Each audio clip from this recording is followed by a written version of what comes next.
Hello guys, ako nga pala si Escape. Sabi nung basher ko, to si Escape baka madukot to.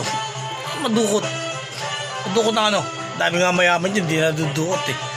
Junjo, alam ko, nadudukot na si Junjo. O diba? Yan ang tunay na mangyayari, may ilang buhay ng tao kaya magpakabuti. O diba? Kung 50 ka na, 60. O diba? Tapos makukulong ka pa ng 20 years, dilabas mo 80. Yan sinasabi sa inyo eh. Umayos, di ba, para maayos ang buhay. Pag maingit sa kapwa, kung ano yung meron ng ibang tao, ayaw mo sila eh, pinaghirapan nila yun eh. O di ba, yan ang tunay na pangyayari. Kaya di dapat maingit. Kasi yung tao na iingit, walang kainat na yan.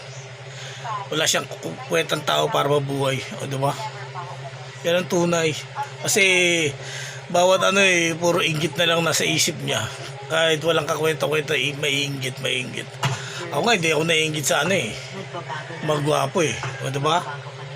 Hindi ako nagpapa-opera. Alam mo kung bakit? Wala ako pang-opera. Kahit sabihin mo na bigyan nila ako pang-opera, hindi na, sayang.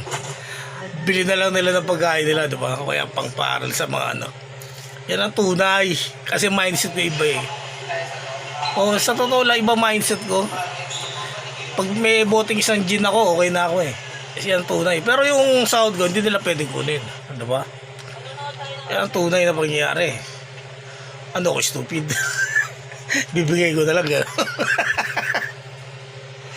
Kasi sinasabi ko sa inyo eh. Kaya tuturuan ko nga ng diskarte para umangat-angat yung mga account nyo. Hindi kayo maingit sa akin. Kasi naingit kayo eh. Sabi nyo, siski, ang laki pa lang kinikita niyan. O diba? May nagbabantay sa account ko. O alam nyo kung sino? FBI. Bantay ko na sa FBI yan.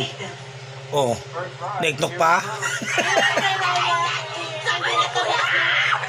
Neknok pa, makikita kung sino nag-neknok. Yan, tunay na mangyayari. Okay?